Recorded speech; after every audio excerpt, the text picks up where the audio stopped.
now. Thank you. We'll just have a rerun of that. Professor Wellborn is the Professor of Christian and Literature and New Testament at Fordham University, New York. And Larry is no stranger to us.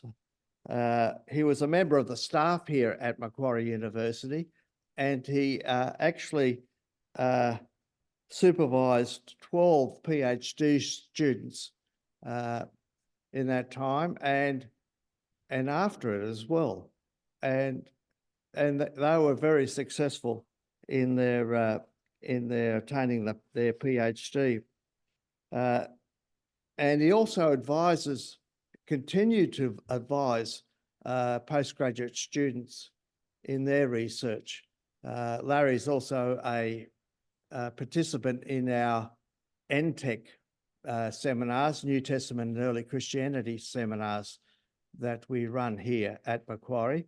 And he often is able, and very often is able to help students in their research as well, and in the papers that they're writing. So Macquarie really is truly indebted to the scholarship of Larry, and we I don't think we'd be the same without Larry and the input that he gives and still gives to our institution and to the students that are going through Macquarie.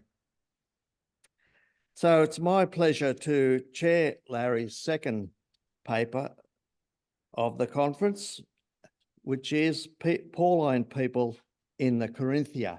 So it's over to Larry. Thank you, Larry. Thank you, Don, for that very kind and gracious introduction.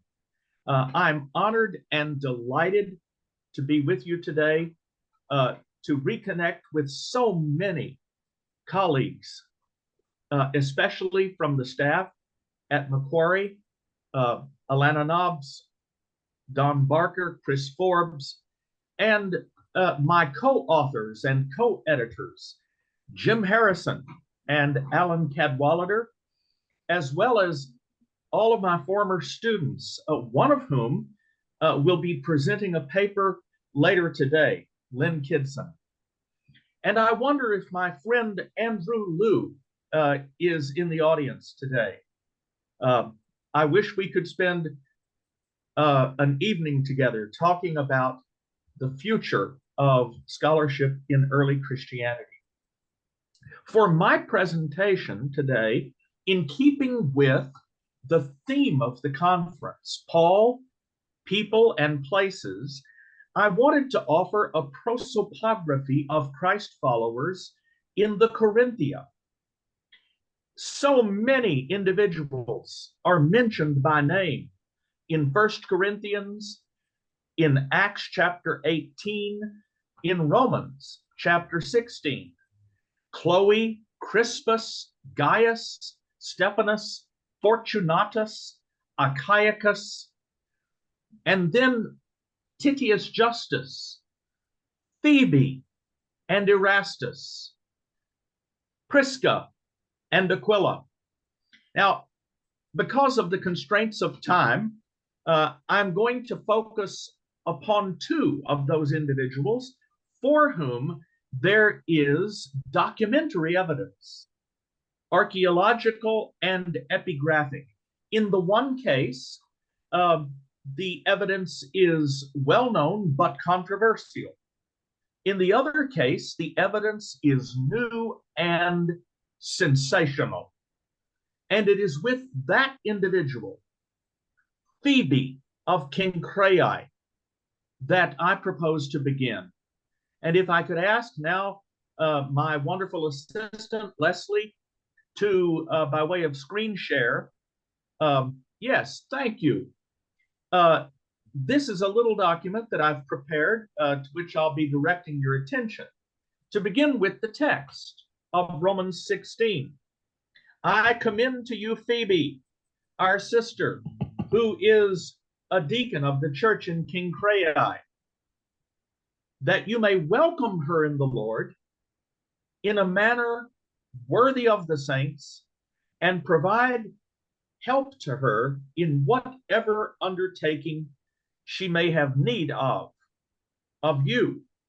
For she has been a benefactor, prostatus, of many, and of myself as well. The terms by which Phoebe is described reveal much about her status and function in the Christ group at King Creae, and even cast oblique light upon the size of the believing community. The term diakonos at this early period denotes a minister in a position of leadership rather than a servant in a subordinate role. Indeed, Paul applies this term to himself repeatedly in the Corinthian correspondence. Prostatus is the feminine form of prostates, and it describes a woman in her role as benefactor or patron. As prostatus of the house-based group over which she presided, Phoebe would have provided financial and support and legal assistance to members of the Christian community in King Creae. If Paul's statement that Phoebe became a patroness of many, prostatus Paulon egenethe, is not a rhetorical exaggeration, then the size of the ecclesia of Christ followers in King Creae cannot have been small. Now, Paul's recommendation of Phoebe heads a chapter containing a long list of greetings to friends, associates, and co-workers, from which Paul is requesting hospitality for Phoebe. It is unlikely that Paul had personal relationships with such a large number of Christ followers in Rome, a city which he had not yet visited. Moreover, several of the persons named, Prisca and Aquila, Epinetus, Andronicus, and Junia, are associated with Asia Minor. And for this reason, a number of scholars regard Romans 16 as an independent letter, originally sent not to Rome, but to Ephesus, where Paul had been working for a number of years and later attached to a copy of the Epistle to the Romans. This literary critical judgment has implications for an assessment of the social status of Phoebe. On this hypothesis, it is more likely that Phoebe was traveling from King Creae to Ephesus on business, an inference that is consistent with the substantial material resources required by her role as patroness. Now, although we may assume that a Christ group continued to exist at King Creae after the time of Phoebe, archaeological evidence emerges only toward the end of the 5th century. In the 1960s, a team of archaeologists, directed by Robert Scranton, uncovered a Christian basilica at the base of the south mole of the harbor. And you can see that in the little document that I've shared on the screen. Now, the nave of this church, with its concave apse, was flanked by two north and south aisles and was fronted by an atrium. Although the basilica was small, the interior was lavishly decorated and provides evidence of the prosperity of this group of Christ believers. It was decorated with finely carved white marble columns, imposts, and screens which separated the nave from the altar, and it bears an inscription commemorating the fact that members of the congregation had beautified ekali egarsan, the structure. A baptistry with a white marble porch stood in a separate building to the northwest of the sanctuary. Its square-shaped font, surrounded by a fine mosaic floor composed of intricate geometric designs. The expense of the decoration of the church and the baptistry reveals the presence of Christian benefactors at Kincrae.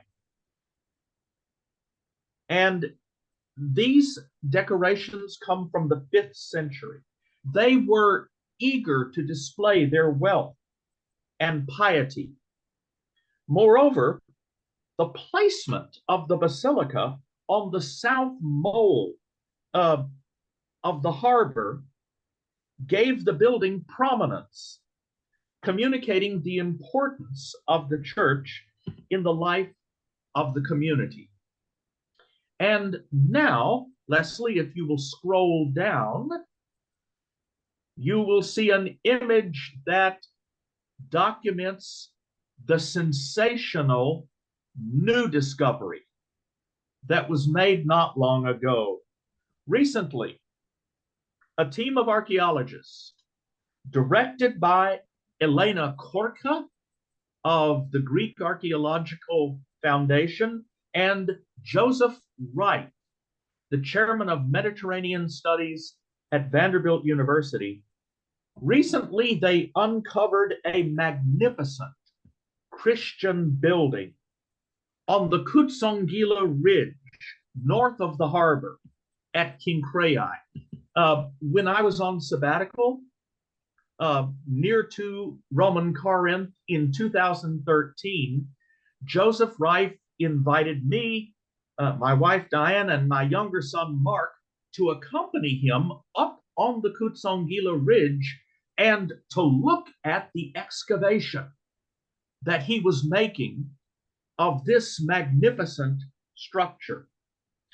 This octagonal structure, which dates to the year 470 of the Common Era, was evidently not a church, but a funerary monument,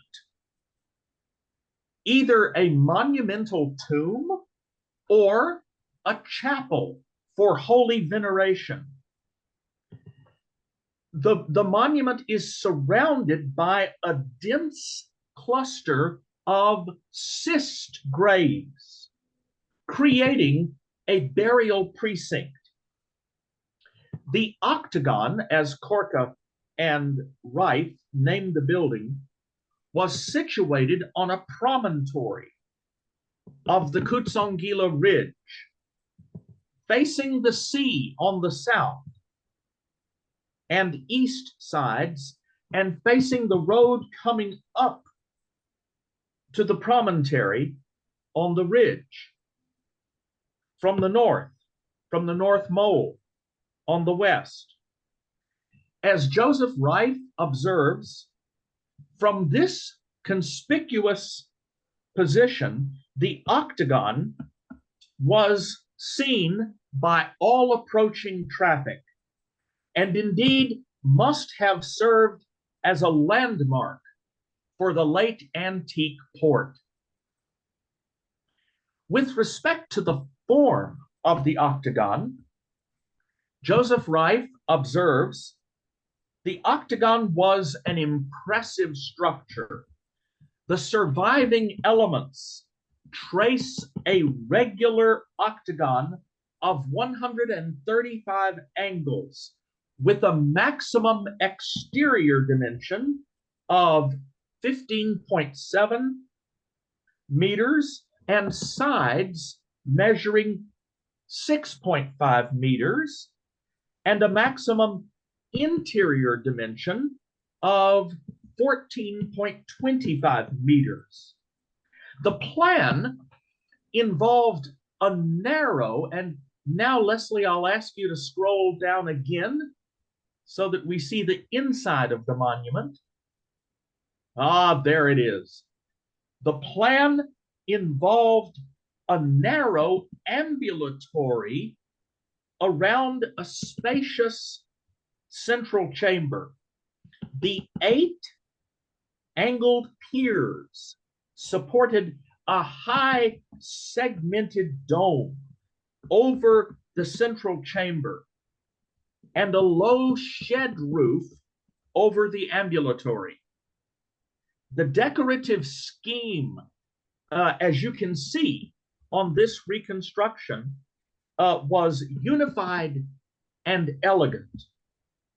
The outer floor had tile pavement, and the inner floor a mosaic displaying an intricate geometric pattern in red, white, and black.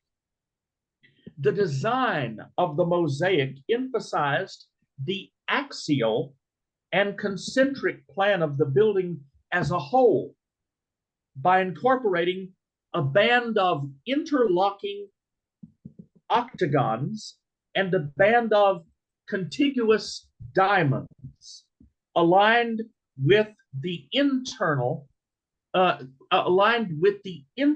between the piers and crossing at the building's center point. The walls of the central chamber were sheathed in bluish gray schistose marble, showing floral and geometric motifs in sculpted relief. The upper walls were evidently unfinished, but there were glazed windows in the top, as you can see, to let in light. Now, with your help, I would like to attempt to imagine for a moment how the octagon's structure and composition would have affected the experience of the visitors who viewed it. The visitor first moved through the darker, narrower, simpler space of the ambulatory into the lighter, wider, and richer space at the center. Inside the chamber, natural light would have poured in from above, intensifying the vibrant colors of the pavement, flashing across the crystalline fabric of the revetment, and reflecting off the upper reaches of the walls. The tall ceiling with skylights over the chamber, where all the architectural elements were focused inward, generated a sense of both unity and ascension. Thus, entrance into the building was a symbolic passage from darkness into light, from the mundane into the heavenly, from the human to the divine. Moreover, the pattern of panels in the mosaic created a pathway on the floor for movement from the entrance to the center and then beyond the center to some focal point on the back wall, which was oriented to the east. An initial clue to the purpose of the octagon was provided by the discovery of a collection of objects deposited in a shallow oval pit inside the north wall of the building. And now, Leslie, I'll ask you to scroll down one more time so that we can see the contents of the shallow oval pit outside the north wall of the building.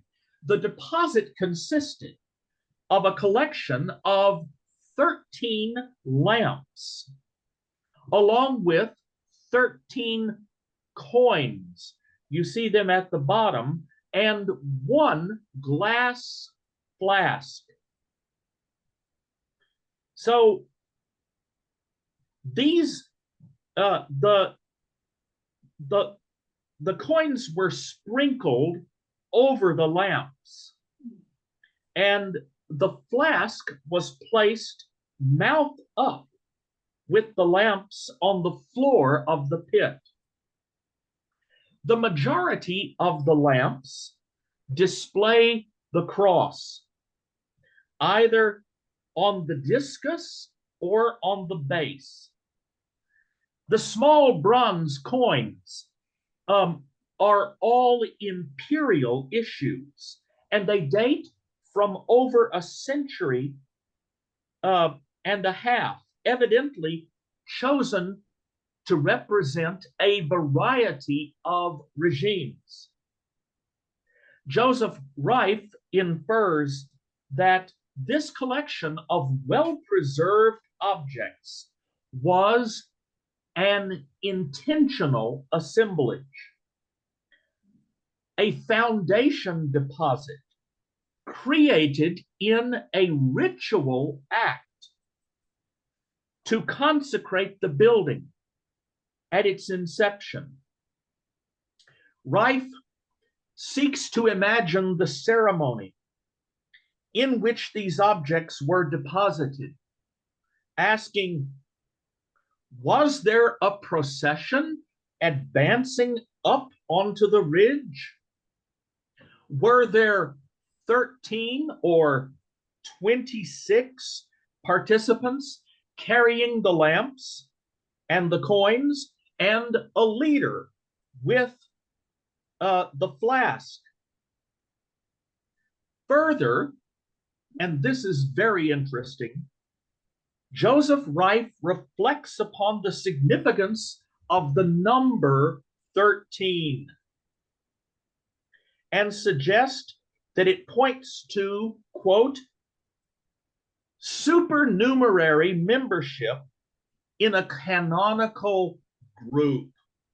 That is to say, the important individual who was either buried at or commemorated by the octagon was evidently celebrated as a figure who had consorted with the apostle.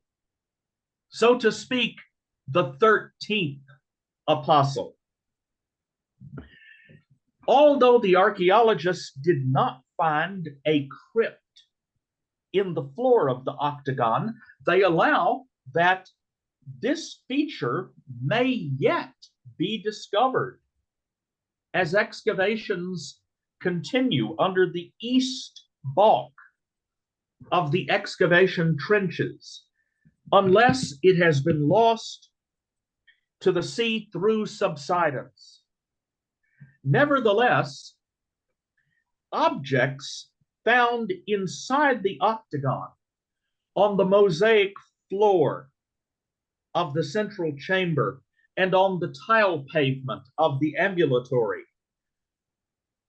that is to say, lamps glass goblets, a jug, a shallow marble platter. All of these objects indicate ritual activity by visitors to the octagon, consistent with the interpretation of the building as a funerary monument. Outside the octagon, the archaeologists discovered 7 large cist graves with well-built floors and walls. Some of those walls clad in schistose marble. These graves clearly belonged to individuals of wealth and status whom mourners had laid to rest adjacent to the octagon. On the ground around these tombs, archaeologists found fragments of lamps, glass vessels, bowls, a conical goblet, a spherical flask, a cooking pot, and a table amphora. Objects that were evidently used in ritual activities by visitors to the octagon or visitors to the graves. Joseph Reif summarizes the building's consecration with an initial funerary offering. The objects used by ritual participants inside the building and the graves and visitations outside it all point to the octagon's special status as a place for honoring the holy dead and remembering their pious deeds. Now, with respect to the attribution of the octagon, the archaeologists judge that the monument was intended to commemorate or to entomb someone of great, even singular importance in the local community. The monument seems too splendid to have served as the tomb of a local bishop, and in any case, no local bishops from Kincrae are known. The only eminent local Christian in the history of Kincrae was Phoebe, the deacon of the ecclesia and the patroness of many, including Paul. Patristic commentaries on Paul's epistle to the Romans attest the veneration of Phoebe in the early church. And I'm referring here to the commentaries of John Chrysostom and Theodoret of Cyrus. Furthermore, a 5th century tombstone found on the Mount of Olives in Jerusalem in 1903 commemorates a woman named Sophia as, quote, he deutera Phoebe, the second Phoebe. So her memory, her commemoration spread all the way from Kincrae to Jerusalem. And for all of these reasons, Joseph Reif and his colleagues conclude that, quote, a figure of Phoebe's stature would have been and would fit well the profile of the person honored by the octagon at Kincrae. But there is even more. Listen to this. Finally, the archaeologists consider the significance of the octagon's placement.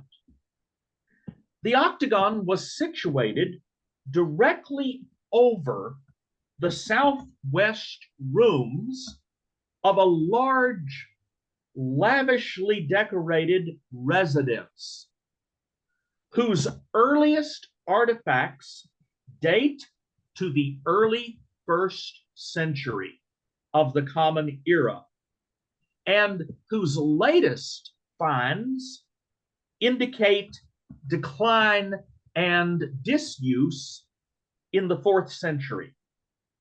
So Joseph Reif ventures that the wealthy Christian residents of Quincrae, who built the octagon, harbored memories of the villa's occupation stretching back to the time of Paul. Reif asks, did they believe it was the site of the port's first ecclesia, perhaps even the house of Phoebe, where she generously hosted Paul and his companions?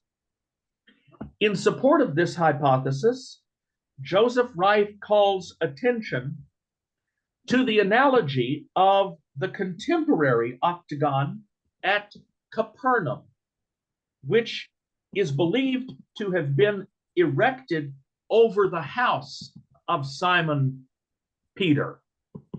So that is what I wanted to share with you today about Phoebe, a Christ follower in the Corinthia, and it appears that there is spectacular new archaeological evidence of her continuing veneration. Because I have become so excited about Phoebe and have gone into so much detail, we don't have sufficient time to present all the evidence about Erastus, the oikonomos tes poleos, from whom Paul sends greetings in Romans chapter 16. Leslie, if you will scroll down to the next image, you will see a recent photograph. And those of you that have visited the ruins of Roman Corinth, you may be horrified to see that because the famous Erastus inscription has not been removed and placed in the museum at Corinth, it is being worn away by the elements, by chemicals in the rainfall, by the sun and the wind. Of course, with respect to the identification of the Erastus from whom Paul sends greetings in Romans 16, the title that Paul gives him, oikonomos tes poleos, is a crucial datum. The title oikonomos could apply to a number of financial managers, but the qualification tes poleos indicates that Paul's Erastus was involved in some way with the financial administration of the city of Roman Corinth. Unfortunately, that does not allow us to make a determination about the social status of Paul's Erastus, because persons who bear the title oikonomos tes poleos can be free-born citizens of high social status, or they can be public slaves. Now, because Paul evidently mentions the title that Erastus bears in an effort to honor him, one might assume that Paul's Erastus was a free-born citizen. In that case, he would have been one of the three highest officers in the city. Of course, some scholars object to this identification by pointing out that the title, the Latin equivalent of oikonomos, which is aedile, is ordinarily translated agoronomos. But the wonderful scholar Hugh Mason argues in his dictionary of Greek terms for Latin institutions that oikonomos can designate an aedile. And John Kent, the principal epigrapher of Roman Corinth, argues that Paul is probably referring to a freeborn person for whom the title oikonomos, tes poleos, is a Greek translation of the Latin aedile. The inscription that was discovered in 1929, not too far from the limestone pavement adjacent to the theater, is the inscription that you are looking at. It reads, Erastus pro aedilitate sua pecunia stravit. So Erastus laid, evidently, the beautiful limestone pavement adjacent to the theater in exchange for his aedileship. In other words, the grateful citizens of Corinth elected him aedile, and he laid the pavement sua pecunia, at his own expense. Now, the problem here is that it is very difficult to date this inscription. None of the fragments of the inscription were discovered in situ. So dating is remarkably difficult. But John Kent, the principal epigrapher of Roman Corinth, points out that there are only two persons from Roman Corinth who bear the name Erastus in the first 2 centuries. One of those is the person from whom Paul sends greetings in Romans 16:23. And the other is the person who laid this limestone pavement and boasted about it with this beautiful inscription. Whether these two Erasti should be identified has been the subject of considerable scholarly debate now for almost 100 years. And scholars such as Justin Neggett, Stephen Friesen, and others dispute the identification. But on balance, I think the evidence points toward identification, in which case one of the Christ followers in Roman Corinth would have been a highly placed civic official, Erastus. Well, I can see, Don, that I have used more than my time, and I don't want to fulfill the clever dictum of the American novelist Mark Twain, who said, "It is a terrible death to be talked to death." So I will pause here in order to allow you to escape. Don, I don't know if there is time for questions or if there is a facility for asking questions, but if not, I would love to continue the conversation with everyone, with all of my friends and colleagues online.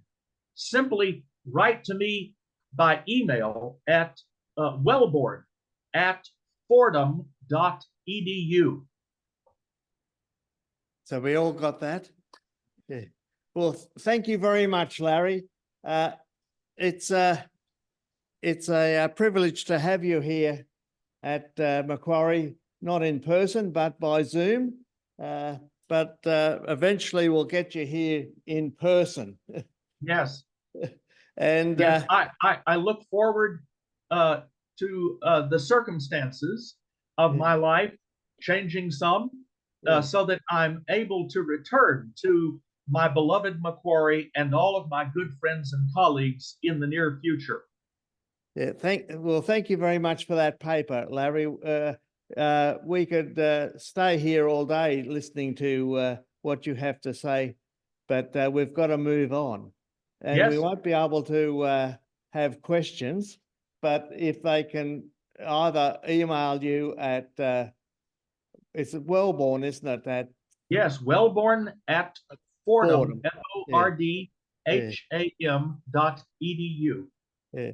Or you could email Karen at sec@mqedu.au, and she'll pass it on to Larry, your questions or your comments.